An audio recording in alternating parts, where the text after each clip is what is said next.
Hello and welcome everyone to the Your Waifu Is Trash Podcast, the show where we decide whether or not your waifu is trash using 5 different categories: appearance, personality, abilities, role, and most importantly, fetish potential. I'm Christian and I'm here with my brother David. Hey, what's up? Today we're going to be tackling a really weird one. In a series like Baki, where there's almost nothing but big, giant, buff men, you have Kozue Matsumoto, the girlfriend of our main antagonist of the series, Baki.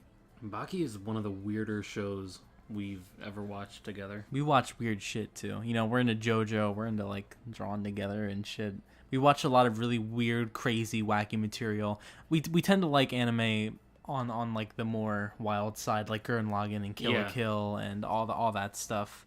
So we tend to like the weirder stuff, and when we say Baki's weird, it is fucking weird. For a series that is so grounded in reality, it finds ways to be over the top. It's not a series that is, you know, ruled by magic or robots or anything like that. It's supposed to be grounded in reality. Now, you look at characters like Yujiro Hanma and you're like, no, there's no way a thing like this could exist. But just the author's way of, I apologize, I don't know his name, but the author's way of conveying all these crazy portrayals of martial arts is just so genuine. There's such a realism to it all.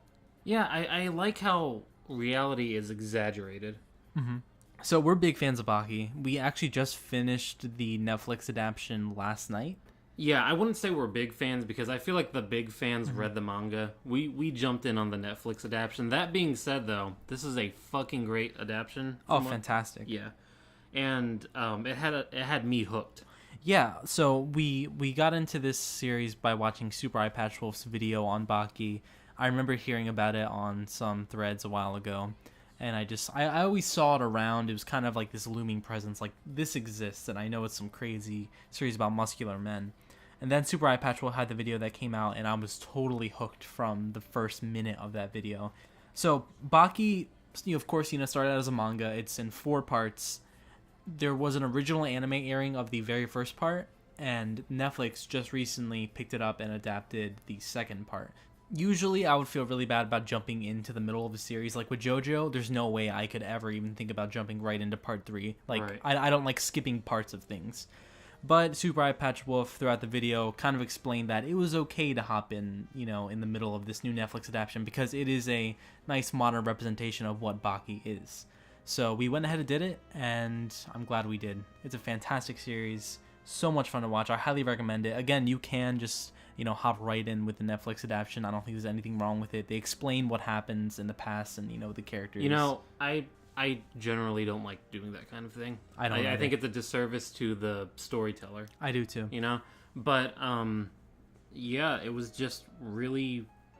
It not only does the series hook you from the moment you start watching it, I think there is something special about jumping into Baki in the middle of a story that's going on and just trying to piece together who's who. Who's on whose side? What fighting style are they using? Do they even have a fighting style? Or is it just fucking kung fu? Yeah, most of the time it's karate or kung fu or something that you think, is passé. Mm-hmm. But no, since this is all grounded in reality, you can have a judo master on that show do amazing, miraculous things. Maybe even a real-life judo master, because there are some real people that are in Baki all the time. Like Muhammad at the end of the season, Muhammad Ali shows up. That was crazy. It wasn't just a cameo. He's important. He's a major character. He's a major...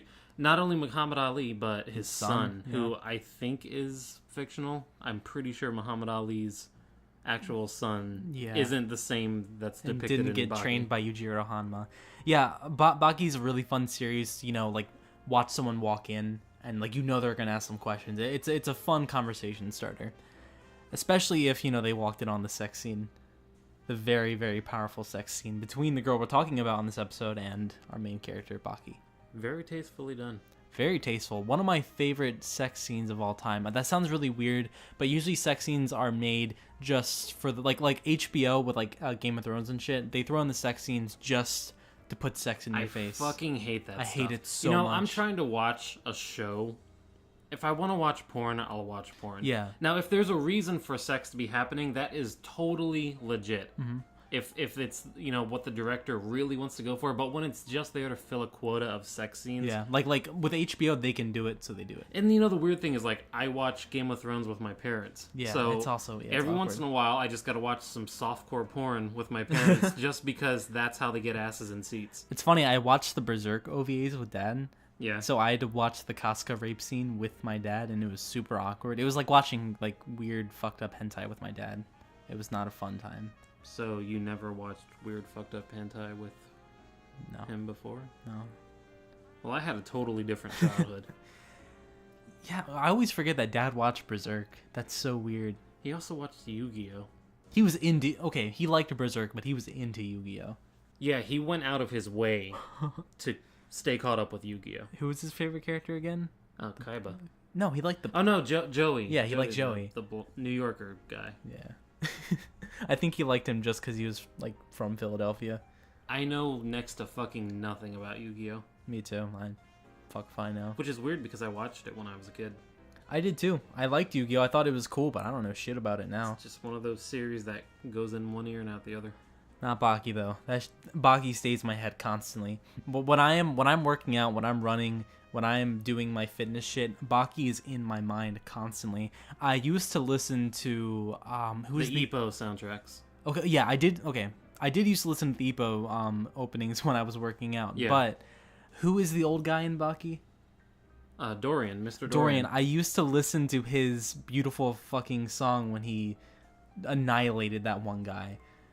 So for our listeners who haven't seen Baki, there's a guy named Mr. Dorian who is an old man, and how would you even describe him? He's one of my favorite villains I've ever seen in anime. There's a lot going on when it comes to Dorian. He is one of the world's greatest convicts. He escapes prison and swims to Japan in order to learn defeat by the hands of Baki. And, you know, Baki doesn't really defeat anyone. Really fight at all in this Netflix series. Yeah, but I don't like Baki very much as a character. I actually like his girlfriend way more, but we'll get into that later. Yeah, totally Dorian is a fantastic villain. He's really deep. Dorian is essentially all the best Batman villains combined into one package. And that's probably the best compliment you can give any villain. Yeah, no kidding. He's only around for a couple episodes. A couple episodes? He was like the first half of this entire season. I think he got way more time than any other convict. I think he was only actually active for about 6 episodes.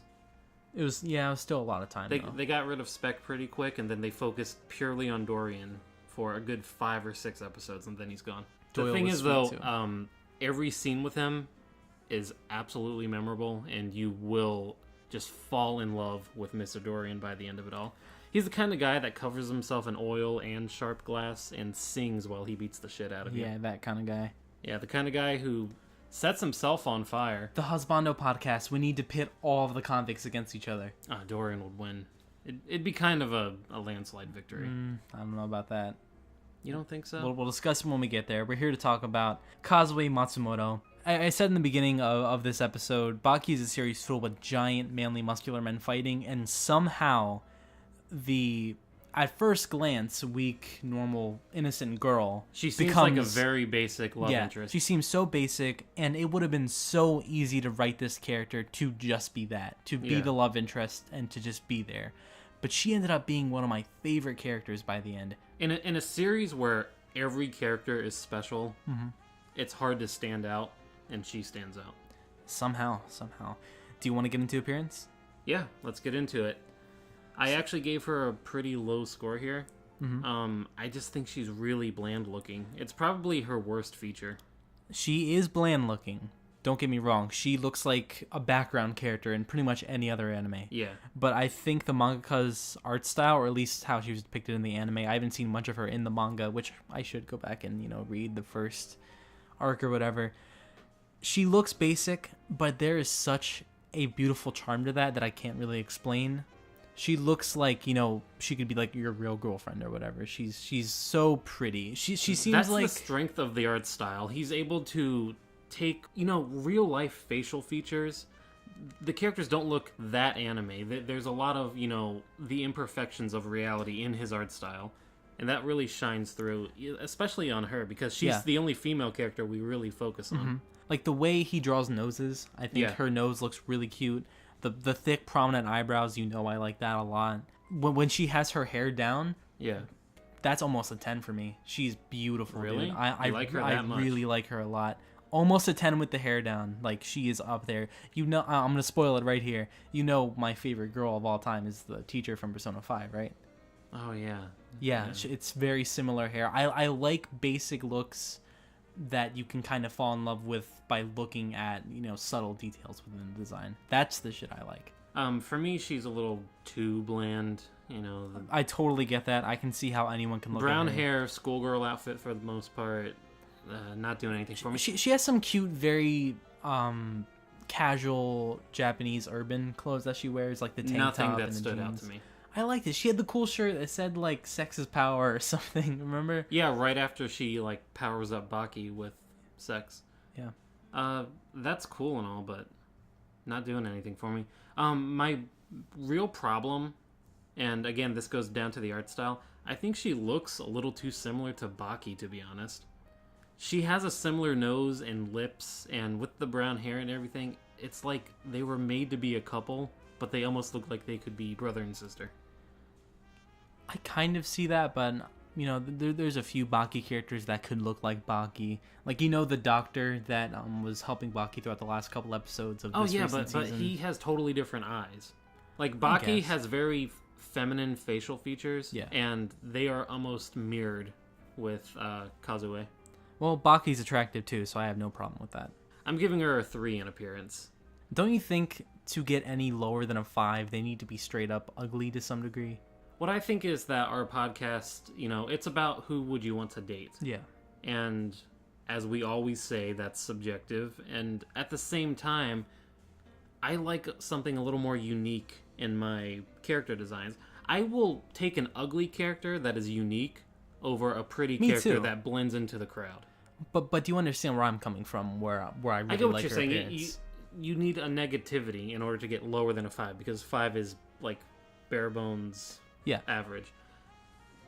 That is kind of the blandness brings it down for me. I don't think 5 needs to mean bland. Yeah. I think it just needs to mean, middle of the road. What is a C to you? Yeah. Damn, so she's like a D. She's not a C. She's like a D. In appearance. I can't stress that enough. Just her appearance. Okay. I think a lot of listeners would agree with me. She doesn't stand I think out. a lot of people would agree with you too. But I hope you and listeners get why I think she's so pretty. I appreciate the art style and I appreciate the blandness, but there's something about her that captivates me, mostly in her personality. But for appearance, I'm gonna give her a strong 8. A strong 8. A strong 8. I think she's really pretty. I like her a lot. She seems real. She seems obtainable. Okay, I guess. Hey, if that's what does it for you, damn, a strong 8. Strong 8. I think she's super attractive. Wow. And honestly, her attractiveness is only amped up by her personality, like by a wide margin. The thing about Kozue is that she seems really typical at first. She seems like the person who's going to be telling Baki, you can't do it, don't fight, you don't have to fight, let's run away, let's do this, When she showed up, I was worried because she was taking up all of Baki's time. And at first, you're like, oh man, every time they, switch back to Baki in this show, it's always a relationship It felt like drama. a drag, yeah. And for the most part, you want to see the convict fights and everything, Yeah. so it does kind of drag. But she's the standout in all these parts. Absolutely. And I like the fact that she is not only supportive of Baki, she understands, this is the kind of person he is, this is what he has to do, but she's also really assertive.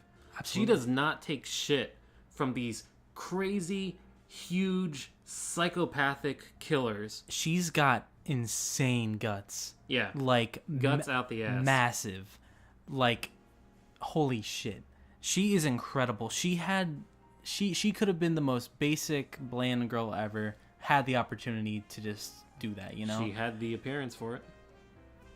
Okay, fuck you, but also that's very true. Just imagine for a moment being in her shoes.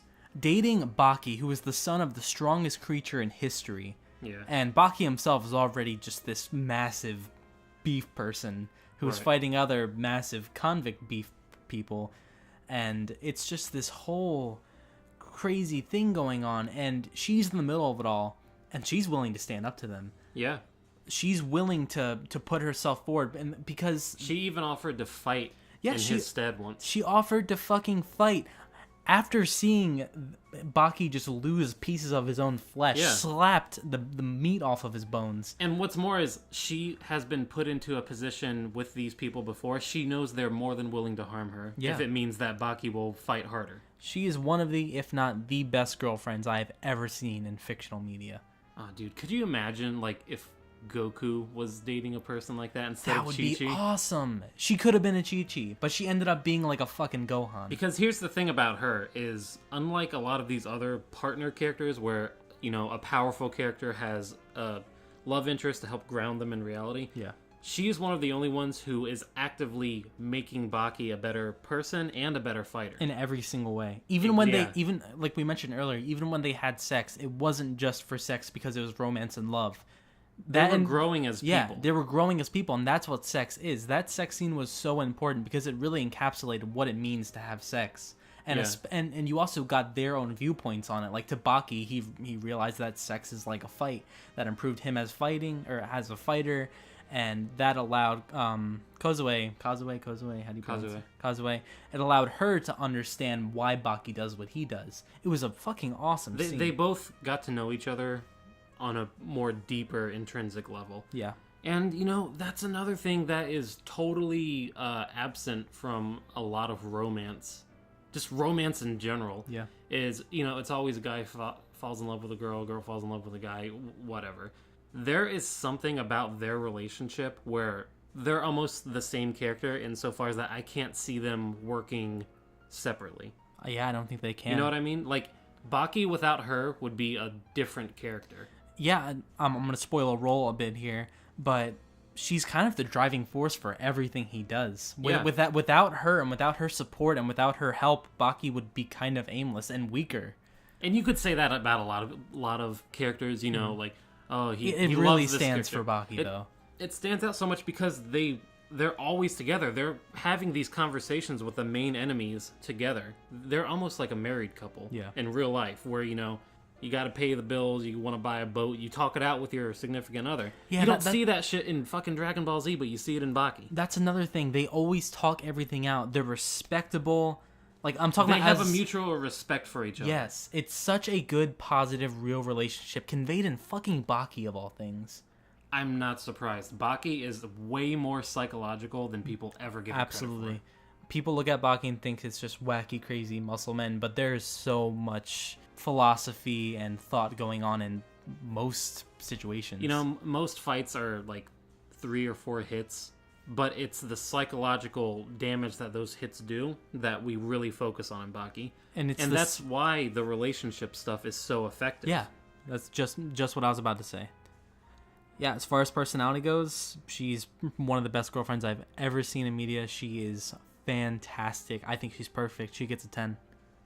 Perfect personality for me. Like that is a fantastic, smart, charming, beautiful, encouraging, and just perfect, great person to have in your life. I have no bad things to say. She's pretty fucking awesome. I gave her an 8. It's still really high. Yeah. Still really high. Not a 10 for me because, I don't know. I guess a 10 for me would have more quirks. I understand that. I guess. I like a quirky girl, but yeah. I mean, I do too. Trust me. I like girls that are more funny and you know all that stuff, quirky, like you said. You know, the personality, it gets an 8 from me. There's a character that we're going to do eventually that I'm going to give a 10 to in personality. I know who it is. And I already know this character, and I think that she's going to get it because she actually has a lot in common with Kozue. Mm-hmm. The fact that their relationship just works so well, that's huge for me. Yeah. That's like 8 points out of 10 points is how well they actually work together. Good stuff. Abilities. I've noticed with abilities, we always just jump in and yell abilities. I mean, it works. I mean, we finish, right? Yeah. All right, we're jumping on to abilities. And like I said earlier, she has guts like a fucking true warrior. I would say that's more personality. There's got to be something going on with your actual guts to be able to stand up to people like this. The only note She's got pure fucking courage. I will not argue that she's courageous as hell. I do think that's more of a personality thing. Mm-hmm. That being said, under abilities, my only note is she is really good at putting up with this shit. Yeah. And when I say this shit, I mean it's fucking constant. Non-stop. You can't do fucking anything in Baki without a fight starting. Yeah. Like, even when things are chill, even when you are just, eating a sandwich or something, Yujiro's probably going to show up and be like, how's your sandwich? And the whole situation escalates as soon as he shows up anywhere. Everybody just bumps into each other in the middle of nowhere and tells each other that there's an empty field right around the corner where they can fight in peace. It's hilarious. There are scenes where characters are just having lunch and then they just look over and there's a 9-foot tall guy. Or a giant fucking ape, apparently. Yeah, or just fucking anything. And immediately they're like judging how many kilograms they weigh, how many centimeters tall they are. They're always 100% accurate. Yeah. Kozue's thrown into this world and she kind of rolls with it. She fights it a little at first, but she realizes, oh shit, I guess this is life now. Yeah, she recognizes that she is in the Baki universe and that she's dating the main character. And she steps the fuck up. Yeah, it's perfect. She does not shy away at all. Now, I don't know what happens later on in the series. I don't know if drama does build up or kind of just going off of the Netflix adaptation. Yeah. So, for those super fans, you probably know more than we do. But as far as I know, she just puts up with it and she's fucking awesome. I gave her abilities a 3. I don't think that she actually has too many abilities other than just being a very supportive, great girlfriend. Person. Yeah. I also had that she had the ability to get praise from Yujiro, and I'm sorry, but that's an ability. Yeah. Yujiro apparently thinks very highly of her, so something good is happening there. In my opinion, if Yujiro praises you for anything at all, you've got to be talented to some degree. Just for the people who haven't, watched Baki at all, do you want to just explain who Yujiro is? Yujiro Hanma is Baki's father, and he's the strongest creature in the history of planet Earth. Let me just name some of his feats real quick. That's not an exaggeration. You're not being funny there. That's his actual title, and it's what he does. It's his function in life. Yeah, everybody knows this. He is simply the apex, and people will avoid him. So some of his feats. He can flex in a skyscraper and cause it to shake. He can break a katana, like a straight up Japanese katana, with his thumb. Yeah. I believe he can tank shotgun bullets front and center right up to his chest and eat a big meal, and that'll heal the wound. Didn't he eat an entire horse once? I wouldn't doubt it. I think he's probably ate a dinosaur or something. How would he find one? Baki, dude. He'd find a way. Yeah, if there's any series where there would be a dinosaur to eat, it would be Baki. He relaxes by doing the most painful fucking split you could ever do.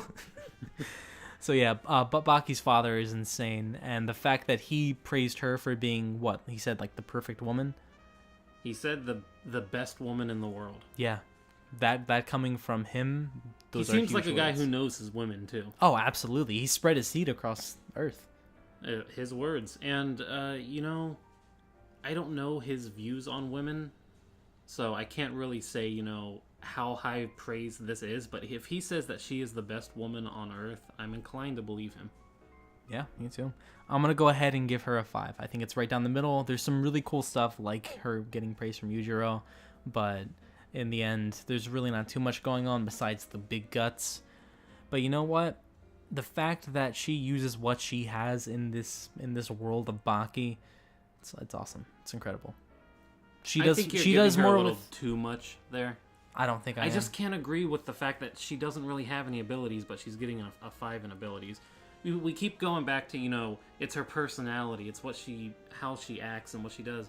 That's where you give her the points in. Abilities, I can't justify giving her any more than a 3, and even that, I see where you're coming from, but the way I see it, she's got guts like nobody else. Speaking of guts, what do you do with your gut? You eat. Do you like to eat? Dinner rolls. Let's get on to roll. I mean, if you want to transition like that, we can. Why not? We're on roll now. We're already here. So yeah, she's pretty much the driving force for the main character of this series. I like the fact that she is what I consider a love interest done right, where she's actually relevant to the story, and she's changing the main character. You know, I'm giving her a 7 in role. I really like what they're doing with such a simple character and a simple concept for the character.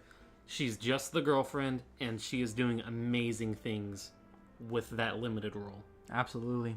She's one of the most important characters in this series, and she doesn't even fight. In a series about fighting, she's one of the most important characters for just driving Baki and making sure that everything's okay. I'm giving her a 6. Solid role. Solid. But none of that matters. Nope. Not at all. Not one fucking bit. Well, yeah, it does. Because the fetish potential is kind of weak on this one. Yeah, that's true. She's not getting many points. And in fact, fetish potential is my lowest score for her.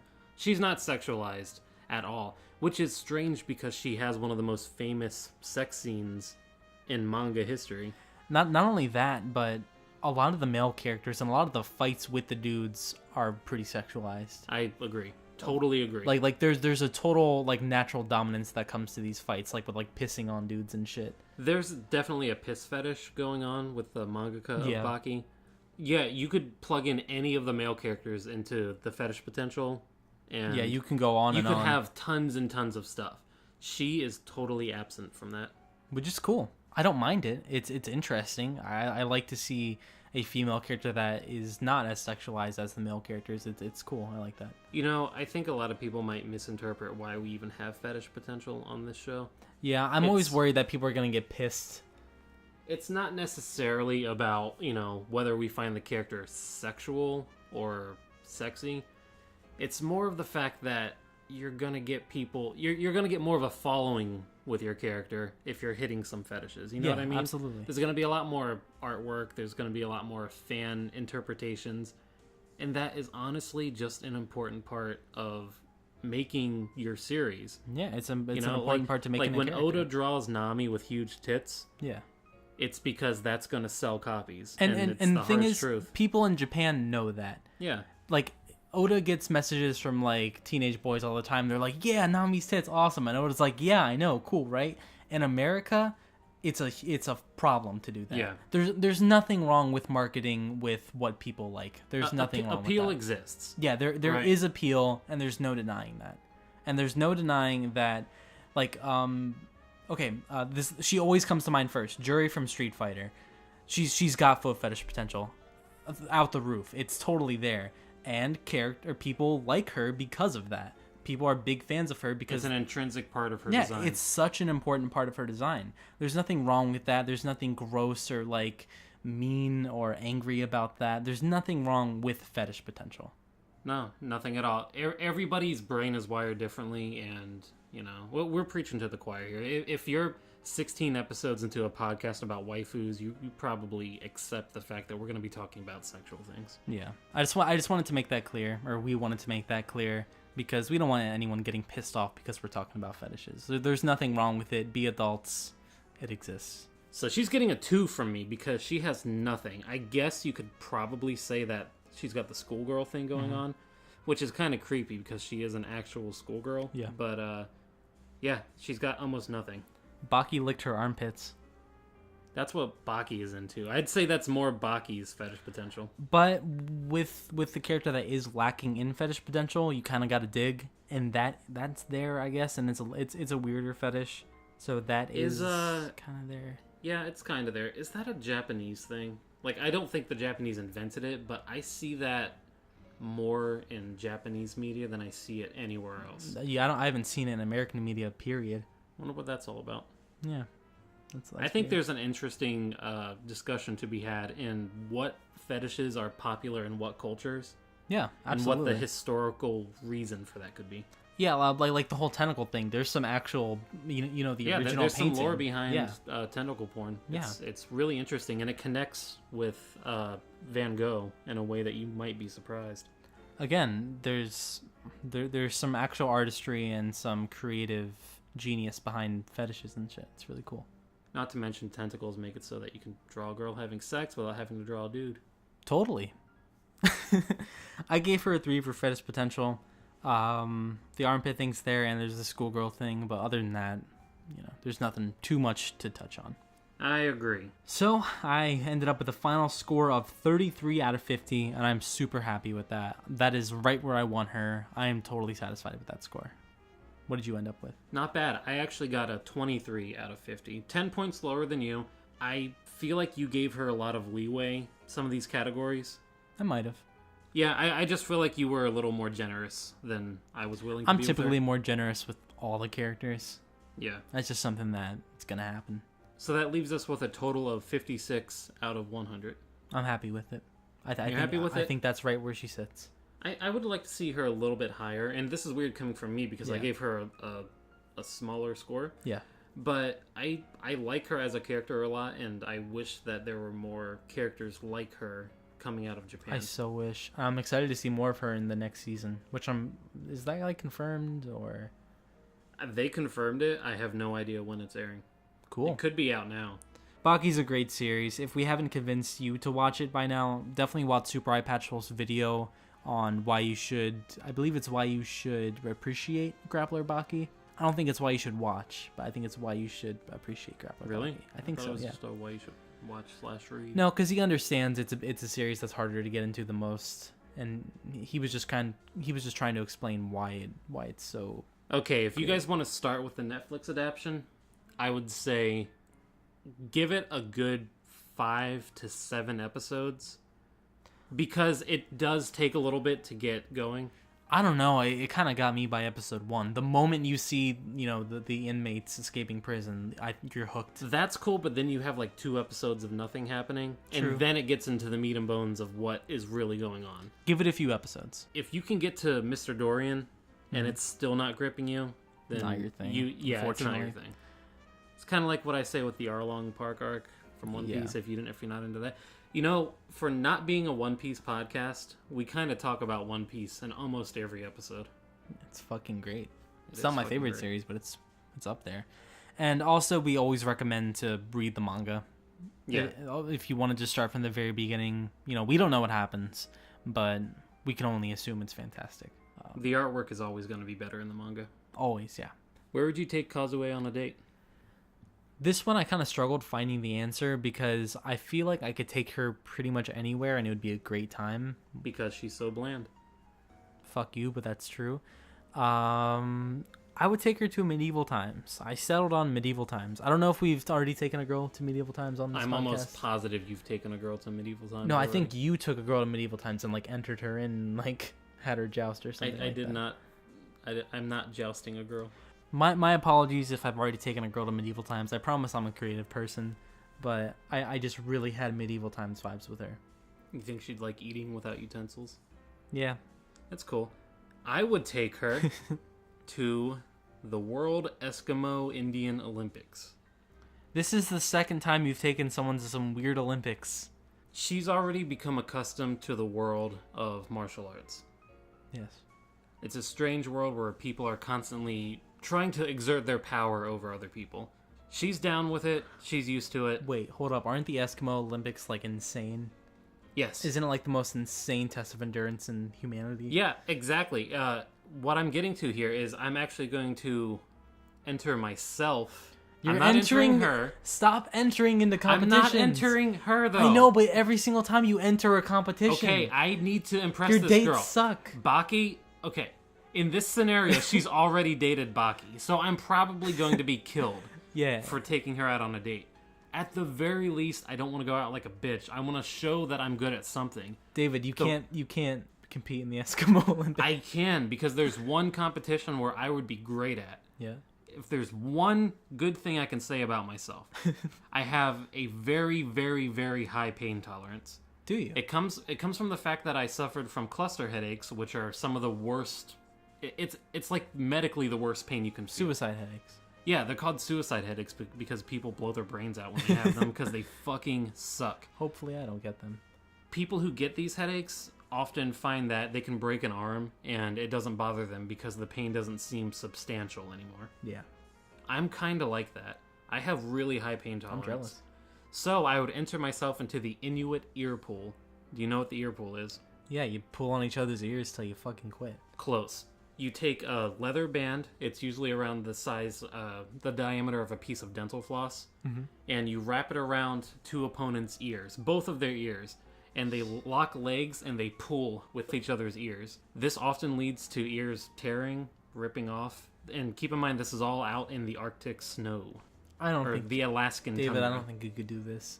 I could totally do it. We live in Florida. You know how fucking... Here's the thing. The one whose ear rips off, if an ear is ripped off, you can win by either snapping the band, having your opponent tap out, or having your own ear ripped off. Because that meant that you were so badass that you just endured the pain. I don't think that's going to impress her, though. Her boyfriend literally got slapped, like, fucking muscle off of himself, and she still offered to fight that guy. I think she's got way more balls than you. She probably does. I agree with that. It's my only fucking chance, though. Medieval Times is not going to impress a girl who's been to the I don't need Raito or whatever the fuck that tournament's called. I don't need to impress anyone. I'm myself. What is a date if not an opportunity to impress somebody with your pain endurance? How many of our listeners agree pain endurance is the one thing a woman looks for in a boyfriend? She also looks for giant turkey legs, which you can get at Medieval Times, along with entertainment and many other things. Lemon cake. The lemon cake at Medieval Times is really good. Pretty fucking good. I hate lemon and it's good. I hate lemon too. Well, do you think she's going to beat Lammy? No. Not for you? Not for me, no. Lammy is just... Like I said earlier, I like a quirky girl. Yeah. Lammy is quintessential quirky, but also really good girlfriend material for some reason. Yeah. So, yeah, Kozue doesn't beat Lammy for me. I'll tell you what, she almost does. Just not quite, because I do really like Lammy.